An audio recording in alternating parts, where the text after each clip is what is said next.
Prime minister صاحب، social media پر کچھ سوالات آ رہے ہیں، ایگریکلچر کے حوالے سے بات کر رہے ہیں، کہہ رہے ہیں کہ کیا ریفارمز آپ لے کے آ رہے ہیں اور کس طرح سے ایگریکلچر سیکٹر میں پاکستان جو ہے وہ آگے بڑھے گا؟ ہم نے جو سب سے پہلے کام کیا کہ ہم نے کسانوں کا جو پہلے جو گنے کے اوپر ان کو پیسے ملتے تھے، ہم نے قانون بنایا کہ ان کو فوری طور پہ پیسے دیے جائیں، اور دوسری چیز ان کو پورا پیسہ ملے، کیونکہ وہ جو کسانوں کو پیسہ ملتا تھا، جو شوگر ملز پیسہ دیتی تھی، سب سے طاقتور لوگ شوگر ملز ان کے پاس تھی،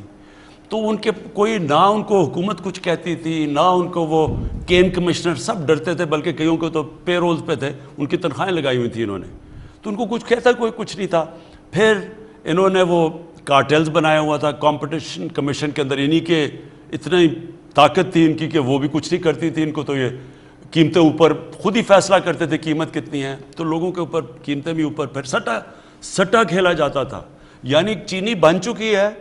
اور اس کے اوپر سٹا کھیلا جا رہا ہے، وہ چینی کی قیمت بڑھتی جا رہی ہے۔ تو یہ ہماری گورنمنٹ نے آ کے پہلی دفعہ اس کے اوپر ان کو قانون کے نیچے لانے کی کوشش کی ہے۔ اس میں جو کسانوں کو پیسہ ملا، پہلی دفعہ کسانوں کو پورا پیسہ بھی ملا اور ٹائم پہ پیسہ ملا۔ جب کسانوں کے پاس پیسہ آیا، انہوں نے اپنی زمین پہ لگایا، جب زمین پہ لگایا تو آپ کے سامنے میں صرف یہ پڑھنا چاہتا ہوں کہ ریکارڈ فصلیں ہوئی ہیں اس باری پاکستان کی، یعنی یہ کوئی بھی یہ امید نہیں لگا رہا تھا کہ پاکستان جتنی جو ہماری فصلوں کی پیداوار ہوئی ہے، وہ گندم کی 8.1 بڑھی، چاول مونگی یعنی 13.6%، شوگر کین چینی 22%، اور چھلی 7.4%۔ یہ جو بڑھی ہیں اس سے کیا ہوا کہ اس سے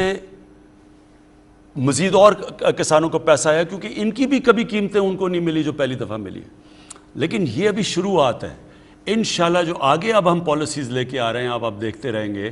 کہ ہم نے مزید ان کی کیسے مدد کرنی ہے، ٹیکنالوجیز نئی لے کے آنی ہے،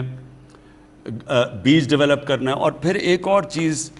جو ابھی میں مہنگائی کے اوپر علیحدہ بات کروں گا، ایک بہت بڑا مسئلہ یہ ہے کہ جو کسان مثلا سبزیاں اگاتا ہے، جو اپنی پیداوار بھی اگاتا ہے، اس میں جو اس کو کتنا پیسہ ملتا ہے اور جب وہ پیسہ پہنچتا ہے دکانوں میں، شہروں میں، اس میں اتنا زیادہ فرق ہے، یعنی جو محنت کر رہا ہے اس کو بالکل کم پیسہ مل رہا ہے، بیچ میں جو مڈل مین یا آڑتی کہہ دیں، وہ 3-4 گنا زیادہ وہ پیسہ کما رہا ہے اور مہنگی چیزیں مل رہی ہیں شہروں کے اندر۔ تو اب ہم کرنے کیا لگے، اور یہ چائنیز نے، یہ ہم نے ادھر دیکھا تھا جا کے، ہم کرنے کیا لگے کہ ہم ڈائریکٹلی کسان اور اس کو سیدھا پہنچا رہے ہیں ریٹیل پہ، جو چائنا میں ہوتا ہے، اور اس میں انفارمیشن ٹیکنالوجی کا فائدہ اٹھا رہے ہیں۔ تو یہ ایک ورچوئل مارکیٹس بنا رہے ہیں، اور ایک وہ، اور ایک پھر سٹوریج۔ جب کسان کو اس کو مشکل یہ ہوتی ہے کہ وہ جلدی جلدی اپنی چیزیں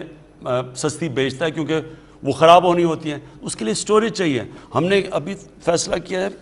کہ ہم انشاءاللہ 900 نئی سٹوریج فیسلٹیز بنا رہے ہیں پاکستان میں، تاکہ کسانوں اپنی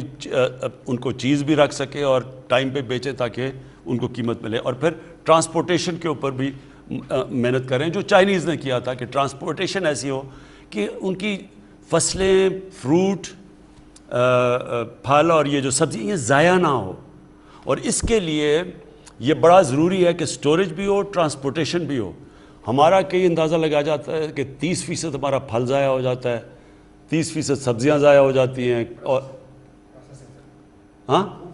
اور اس کے ایک اور بھی طریقہ ہے کہ فوڈ پروسیسنگ،